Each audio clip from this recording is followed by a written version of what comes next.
복음이 예루살렘에서 사마리아로 전파됩니다. 어제 복음의 큰 특징, 인간이 세운 장벽들을 허문다는 것을 보았습니다. 미움의 장벽, 적대적인 장벽, 인종의 장벽, 경험의 장벽, 그 역사적인 장벽들을 허물어 가고 또 그것을 넘어가는 것이 복음이다라는 것을 보았습니다.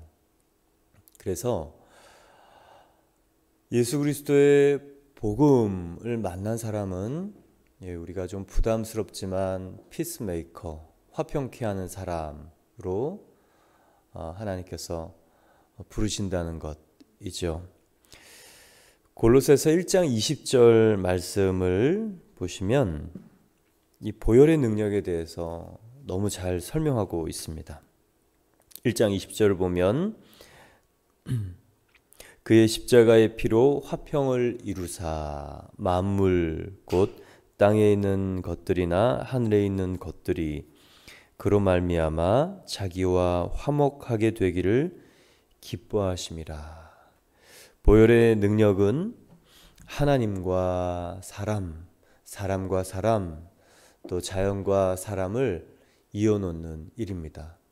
이유는 하나입니다. 그 육체 예수님께서 십자가에서 찢기심으로 그 피로 말미암아 그렇게 되었습니다.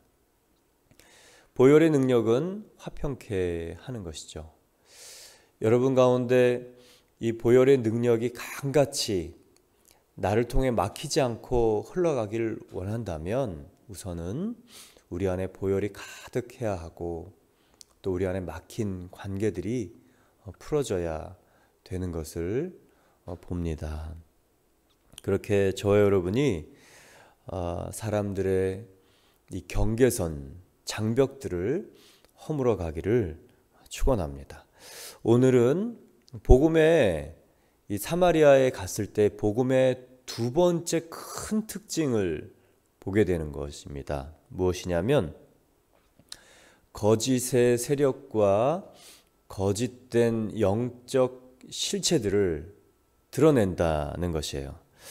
오늘 구절을 보면 각 성에 그 성에 시몬이라 하는 사람이 전부터 있어 마술을 행하여 사마리아 백성을 놀라게 하며 자칭 큰 자라 하니라고 말합니다.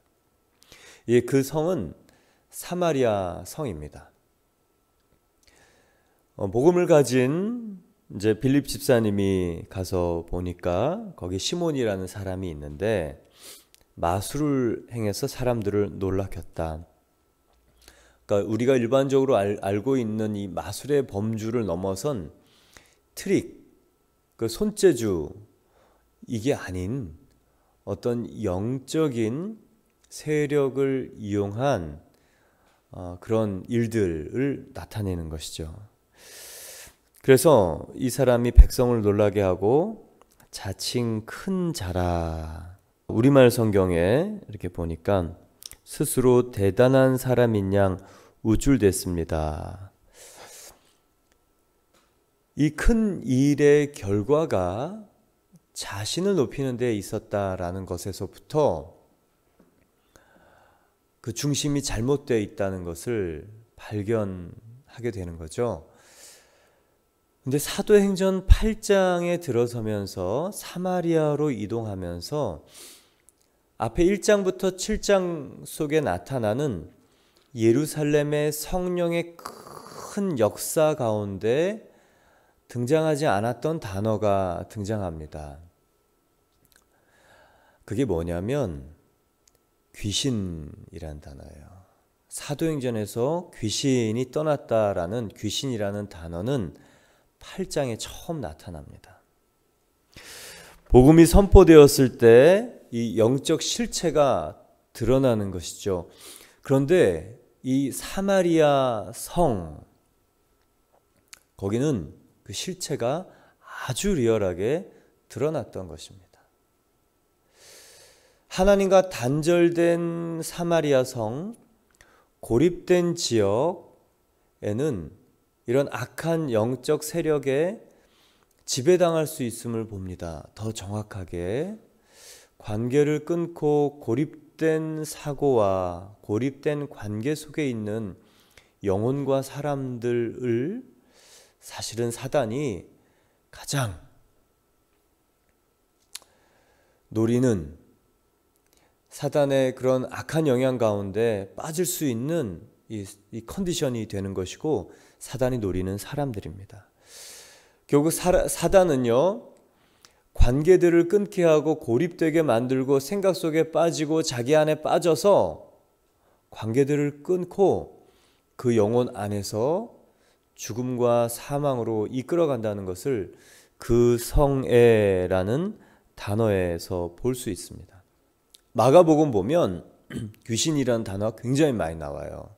이방 땅에 하나님이 아닌 우상을 섬기는 곳에 영적인 실체가 그대로 드러나는 것처럼 사마리아도 이방 사람들처럼 혼합 종교의 땅이었기 때문에, 물론 하나님을 아는 사람도 있었고 또 이사야 예언처럼 메시아를 기다리는 사람도 있었지만 그곳이 혼합 종교의 지역이었기 때문에, 왜냐하면 혼혈 민족이었어요. 그래서 솔로몬처럼 이방 여인을 아내로 맞아서 그 다음 우상 숭배가 들어온 것처럼 이곳에도 그런 일이 있었죠. 우상 숭배가 심한 땅에는 오늘 복음이 들어갔을 때 어떤 특징으로 나타납니까? 귀신의 실체가 여실하게 드러나는 거예요. 앞에 사도행전 1장에서 7장까지는 귀신이란 단어가 나오지 않습니다. 그런데 오늘 귀신이 떠나가고 이 악한 영들이 그대로 드러납니다. 근데 더 무서운 것은 무엇이냐? 사도행전 1장 7절에 복음이 들어갔을 때 드러내는 실체가 사실은 더 무서운 거였어요. 사도행전 1장에서 7장은 하나님을 안다고 하는 사람들 속에서 나타나는 이 실체였습니다. 종교의 영이었어요. 사내들인 공의원들에게 나타나는 이 종교의 영, 하나님을 알지만 생명보다 제도와 직분과 그리고 절차와 세력에 관심을 두었던 것, 그리고 아나니아와 삽비라처럼 하나님도 섬기고 사람도 섬기며 자신을 높이고자 했던 이 두 마음을 드러내는, 여러분 한번 생각해 보세요. 사람들이 볼 때는 깜짝 같아요. 누가 하나님을 섬기는 사람이 사실 잘 모릅니다. 그러나 성령은요, 우리 안에 더 무서운 종교의 영을 드러내시죠. 이방 땅은 그냥 그대로 노출되는 거예요. 이 사람들 종교의 영, 하나님을 섬기면서 이렇게 하는 것은 없고 그냥 샤머니즘이 그대로 드러나는 것이죠. 2절을 보면 이 시몬이라는 사람을 따르는 사람들의 대상이 설명되어 있습니다. 10절 읽겠습니다. 낮은 사람부터 높은 사람까지 다 따르며 이르되 이 사람은 크다 일컫는 하나님의 능력이라 하더라. 낮은 사람부터 높은 사람까지 오늘 이 영적 능력이 있는 시몬이라는 사람, 그러나 그 영적 능력의 결과가 자기를 높이고 우쭐대는 사람에게 향해서 따르고 있다는 것이죠. 여러분, 이 사단의 미혹과 시험을 이겨낼 수 있는 사람이 있을까요? 오늘 보면 낮은 사람으로부터 높은 사람, 이거는 신분만을 얘기하는 것이 아닙니다. 권력만을 얘기하는 것이 아닙니다. 이거는 지식만을 얘기하는 것이 아닙니다. 못 배운 사람은, 무학인 사람은 샤먼을 따르고, 또 대학 교육을 받고 대학 교수님들은 이 샤먼을 따르지 않습니까? 그렇지 않다는 것을 너무 여실하게 우리 사회에서 보는 것은 이단 사이비 안에 의사 선생님들이 굉장히 많아요. 대학 교수님들도 많으세요. 어떻게 저런 얼토당토하는 일을 믿을까? 자기 욕심과 그 욕심을 충족시켜 줄 만한 일들의 영적인 그런 신적 능력으로 나타난다는 것을 확인했을 때 신분과 관직과 권력과 그리고 지식의 여부, 교양의 여부와 상관없이 자기 욕심과 다른 악한 욕심이 만나면 여러분 그것이 신봉, 추종이 되는 것이죠. 몇 년 전에 저희 나라에 이 국정농단의 일이 있었습니다. 어떻게 이 대통령이 그렇게 그런 일이 있을 수 있을까? 다 맞추기 때문에 그래요. 그리고 본인이 원하는 일들을 보여주고 맞춰가기 때문에 이렇게 따라가고 속아 넘어가는 것입니다. 오늘 낮은 사람으로부터 높은 사람까지 다 따르며 라는 말 안에 저는 자기의 욕심, 하나님이 아닌 자기가 주인된 사람은 교양이나 신분이나 관직이나 관계없이 이런 신적 능력을 가지고 있다는 사람에게 관심을 주지 않을 수 없다는 것을 보게 됩니다.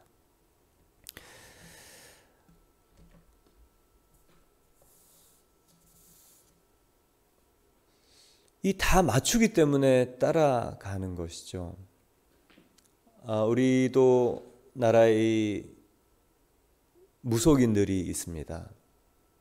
무속인도 두 종류예요. 세습무와 강신무입니다.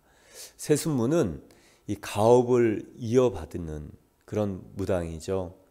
그래서 학습과 경험을 통해서 무당의 일을 하는 사람입니다. 그런데 강신무는 신내림을 받은 정말 영적 세력과 실체가 그를 지배하는 그런 무당인 것이죠.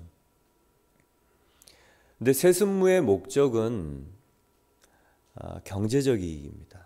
돈을 갖는 것이죠. 맞추고 이 노련함과 경험과 또 눈치로 맞추는 것입니다. 그런데 강신무의 목적은 그 귀신의 목적입니다. 그 영혼을 사로잡아서 정말 죽이고 멸망시키는 하나님과 완전히 반대되는 것으로 끌고 가는 것이 강신무입니다. 근데 사람들이 그런 신적 능력이 나타나면 일단은 신기해하고 그리고 맞추는 것 때문에 굉장히 신기합니다. 귀신도 영적 세력이에요. 그래서 광야 40일 동안 예수님을 가장 옆에서 지켜보았던 존재가 누구냐면 귀신입니다. 그래서 귀신이 첫 번째로 예수님에게 했던 시험은 무엇이냐? 40일 동안 줄이신 걸 알고 돌이 떡이 되게 하는 시험입니다. 사단도 영적 세력이라 우리를 가만히 웅크리며 지켜봅니다. 그래서 우리의 지나온 것들을 맞출 수 있다는 것을 사람들은 잘 몰라요. 그래서 맞출 때 너무 놀랍니다. 근데 사단은요, 미래를 내다볼 수 있는가? 그렇지 않아요. 무소부지한가? 그렇지 않아요. 전지전능한가? 그렇지 않습니다. 어떤 거를 얘기해 놓고 이 사람의 표정과 반응을 보면서 미래를 맞춘다라는 느낌을 줄 뿐입니다. 그런데 모든 인간의 미래까지도 그리고 그 사람의 속마음까지도 알아맞힐 수 있는 유일한 분은 하나님이세요. 열왕기상 8장 39절을 함께 보겠습니다. 열왕기상 8장 39절을 보면 주는 계신 곳 하늘에서 들으시고 사하시며, 그 다음 말씀이에요. 각 사람의 마음을 아시오니 그들의 모든 행위대로 행하사 갚으시옵소서. 주만 홀로 사람의 마음을 다 아심이니이다. 예, 이 말씀이에요. 귀신은 우리의 속마음 다 모른다. 그런데 지나온 것은 맞출 수도 있고 드러난 것은 맞출 수도 있고, 그러나 미래는 넘겨짚는다. 근데 여러분 속지 않기를 바랍니다. 그래서 이 세습 묻은, 이 강신 묻은 그 사람의 영혼을 결국은 이 미신적 영적 세력을 신뢰하게 함으로 하나님이 가장 싫어하는, 하나님을 마음에 두기를 싫어하는 이 우상 숭배, 나 외에 일절 다른 신을 두지 말라라는 그 하나님의 첫 번째 계명을 벗어나게 합니다. 그래서 이 고질적인 죄와 함께 우상 숭배는요, 우리 안에 사단이 일할 수 있는 열린 문을 활짝 열게 하는 것입니다. 그런데 예수 그리스도께서 그 모든 저주, 그 모든 이 사단의 압제를 완전히 끊고 멸하신 바로 승리자이신 것을 기억하시기를 바랍니다. 그래서 10절에 보면 모든 사람이 하나님의 능력이라. 저는 여러분이 이것을 좀 분명하게 볼 수 있길 바랍니다. 이 사람들은요, 영적인 일, 신적인 그런 능력을 나타내는 모든 일이 하나님의 능력으로 평가했습니다. 하나님의 일로 여기는 것이죠. 하나님께로부터 오지 않으면 이런 능력이 나타날 수 없다라고 여겼던 것입니다. 제가 계속 얘기하는 것 이겁니다. 제가 귀에 못이 박히도록 얘기하는 것은 영적인 이 귀신이 떠나고 치유가 일어나고 예언이 있고 환상이 보이고 뭐가 들리는 일이 다 하나님께로부터 온 하나님의 능력이라고 생각하는 것은 여러분 착각이라는 것, 아주 심각한 오류라는 것이에요. 오늘 이 사람들에게서 발견되는 것은 하나님의 능력이라는 것이죠. 그런데 거짓의 영이었어요. 거짓의 실체였어요. 그런데 거짓인 줄 몰랐습니다. 그래서 이 사람들을 11절 보면 오랫동안 그 마술에 놀랐으므로 그들이 따르더니, 10절에도 따르다, 11절에도 따르다. 이것을 다른 말로 바꾸면 자연스럽게 지배받았다라는 거예요. 무슨 일이 있으면 그 사람과 상의하고 그 사람이 내놓는 가치관과 방법을 따랐던 것. 사단이 원하는 것이 바로 이것입니다. 지배하는 것. 근데 이렇게 드러내놓고 지배하는 사단의 실체도 있지만 포장된 종교의 영은 사실 더 드러나지 않습니다. 그게 사실은 더 무섭기 때문에 성령께서 예루살렘에 첫 번째로 막 드러내시기 시작한 것이 그 믿는 자 안에 있는 이 거짓들이었어요. 이제 믿지 않는 자들 속에 있는 실체들을 여과 없이 막 드러내기 시작하십니다. 그런데 12절, 빌립이 하나님 나라와 예수 그리스도의 이름에 관하여 전도함을 그들이 믿고 남녀가 다 세례를 받으니, 이제 빌립 집사님이 오셔서 하나님 나라, 예수 그리스도의 이름 선포하니까 달라진 거예요. 하나님 나라라는 것은 무엇이냐? 특정한 장소, 이 컨트리, 이 나라, 특정한 로컬, 이 사이트, 지역이 아니고 다스림의 개념입니다.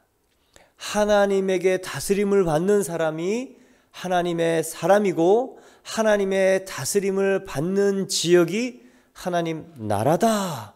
그리고 예수 그리스도의 이름이 그 하나님의 나라로 들어가게 하는 유일한 일이다라는 것을 선포했던 것이죠. 여러분,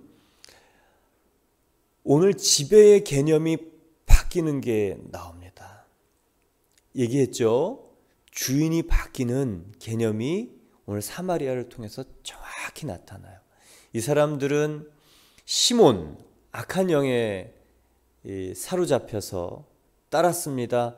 지배받았습니다. 그게 주인이었습니다. 그런데 정말 복음이 선포되면 주인이 바뀌어서 귀신의 실체가 드러나고 능력이 나타나고 또 주인이 바뀌는 생명의 역사가 있는 거예요. 자신이 가지고 있는 복음이 진짜인가 아닌가를 알아보려면 선교지 가보면 됩니다. 근데 중국에 가서 이 영적 실체를 만났을 때 제 안의 복음은 멋있는 복음이었지 능력 있는 복음이 아니라는 것을 알았습니다.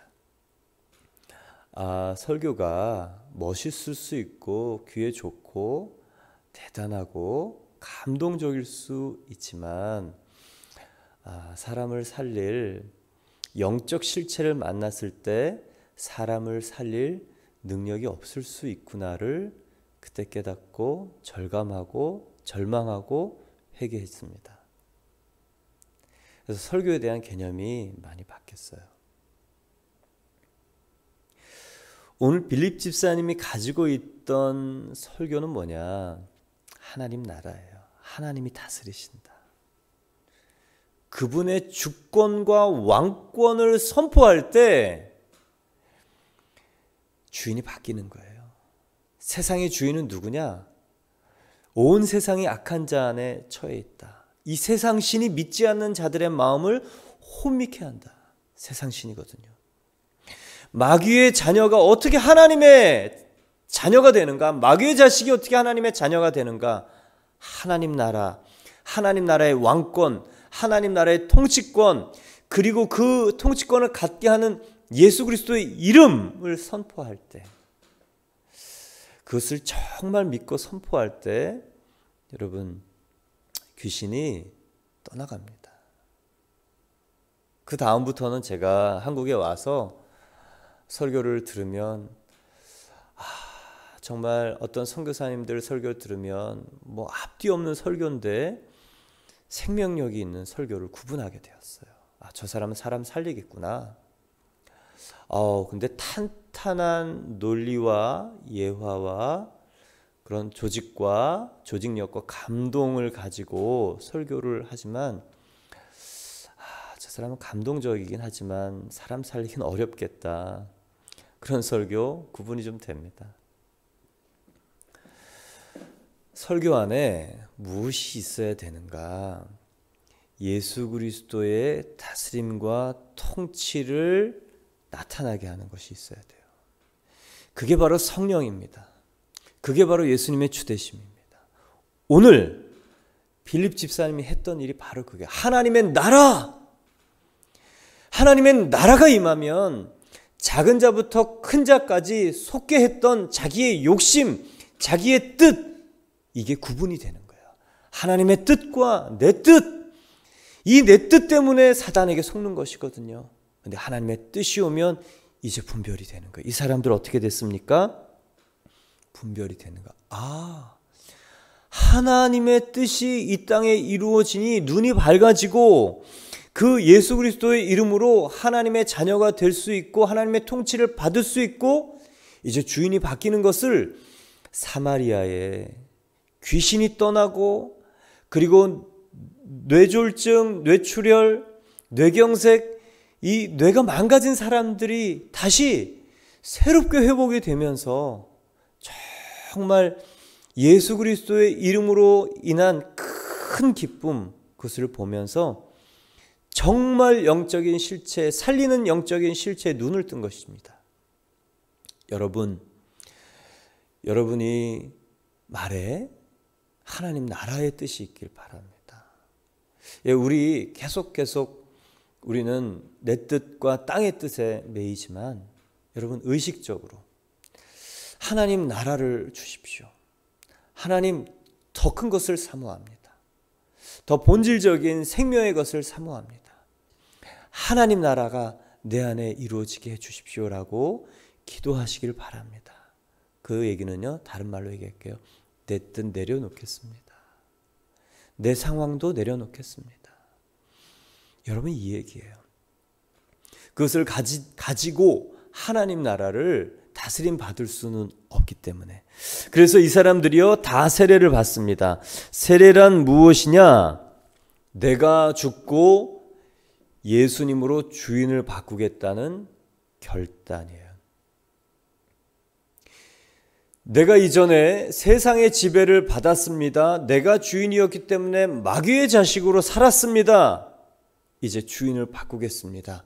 나는 죽었고 물에서 잠기는 것처럼, 그리고 물에서 나오는 것처럼 새로운 존재로 태어났는데 부활하신 예수님이 주인이신 사람으로 태어나는 바로 그 결단을 하겠습니다가 바로 그게 세례예요. 여러분, 주인 바꾸기를 선택하는 것, 그게 우리에게 믿음의 첫 발자국이죠. 시몬도 이제 그랬습니다. 13절 보면 시몬도 믿고 세례를 받은 후에 전심으로 빌립을 따라다니며 그 나타나는 표적과 큰 능력을 보고 놀라니라. 세례 받았습니다. 받은 후에 빌립을 전심으로 따라다녔습니다. 밤낮으로 전심으로 따라다녔다. 우리 표현으로 하면 새벽 예배 나왔어요. 낮에 교회에서 살아요. 밤에 예배 드려요. 철야 기도해요. 집에 가서 잠깐 잤어요. 모든 봉사 다 해요. 그게 우리의 신앙의 척도를 나타냅니까? 많은 교회들은 교회의 얼굴을 얼마나 많이 비추는가, 얼마나 교회에 봉사를 잘하는가로 신앙의 지표를 삼고 직분을 줍니다. 여러분, 그것이 외적 지표가 될 수는 있어요. 그런데 내적 지표가 될 수 없다는 것은 무엇 때문입니까? 오늘 이 13절 시몬의 관심, 이 사람의 관심은 표적과 능력, 표적과 능력을 갖고 싶어서 세례를 받았습니다. 분명히 알아야 되는 것은, 시몬이 몰랐던 것은 세례를 절차로 알았다는 거예요. 근데 세례는 절차 이전에 주인을 바꾼다는 본인의 결단입니다. 그래서 세례 이전에 더 먼저 있어야 되는 것이 사도행전 2장 38절이죠. 2장 38절에는 회개하고 예요.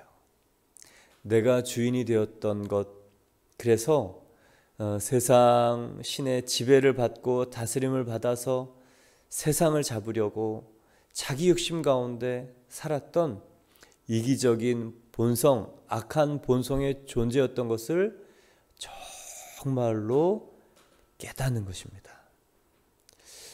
회개 없는 세례, 결단은 있지만 여러분, 이건 좀 위태로운 거예요. 그러나 중요한 것은 내가 주인을 바꾸겠습니다. 내가 주인이었고 세상이 주인이었고 자식이 주인이었고 성공이 주인이었는데 이제 예수님을 주인으로 바꾸겠습니다 라고 하는 사람들에게 하나님은 정말 이 참 회개를 선물로 주십니다. 그러면서 우리에게 정말 진정한 어찌할꼬의 체험이 생겨나서 주님이 이제는 나를 다스려 주십시오라고 하게 되는 것이죠. 오늘 이 시몬을 통해서 보게 되는 것, 여러분, 동기와 목적이 순수하지 않아도 정말 신앙생활을 잘하는 사람처럼 보일 수 있다는 것이 가장 오늘 본문에서 나타나는 위험스러운 모습입니다. 여러분, 그러니 복음이 정확히 선포해야 됩니다. 복음은 무엇이냐? 예수 그리스도가 십자가에서 죽으시고 부활하심으로 내 죄를 사하시고 나에게 새 생명을 주신 구원자이시다. 그리고 그분이 이제는 나의 주인이시다. 그래서 주인의 지배를 받고 주인의 다스림을 받고 주인이 원하시는 다스림의 통치자로 이 땅을 다스리는 사람으로 내가 선다라는 것이죠. 오늘 굉장히 사실은 무서운 본문이에요. 저와 여러분이 어떤 영적 실체에 의해서 이끌려 가지 않도록, 그리고 우리가 원하는 것이 생명인지 복음인지, 아니면 복음의 자리에 능력과 그리고 표적을 두는지 여실하게 드러내는 것이 바로 복음이다, 성령님이다 라는 것입니다. 그런데 여러분, 이렇게 드러나는 것은 축복이에요. 드러나는 것은 감사예요. 시몬이 나중에 베드로의 질책을 받습니다. 회개했는지 안 했는지는 성경에 나오지 않아요. 그냥 나로 일이 없게 해주십시오 라고만 나옵니다. 그러나 드러나면 하나님께서 회복을 하시려는 계획이 있구나, 드러나면 하나님께서 살리시는구나, 그런 프로세스로 갈 수 있는 것입니다. 복음은 사마리아를 통해서 인간이 세운 장벽을 허뭅니다. 또 복음은 거짓된 세력, 거짓된 실체를 허뭅니다. 저 여러분이 하나님 나라의 복음, 하나님이 다스리는 통치하시는 복음을, 하나님이 왕 되시는 복음을, 예수 그리스도가 주인이시며 왕이시며 창조주이시며 하나님이신 복음, 주되심의 복음에 힘껏 수고하여 많은 사람, 무지몽매하여 모르고 사람들 안에 붙어있는 귀신을 달고 다니는지도 모르는 이 사람들을 자유케 하는 저와 여러분 되기를 축원합니다. 우리 함께 기도드리겠습니다.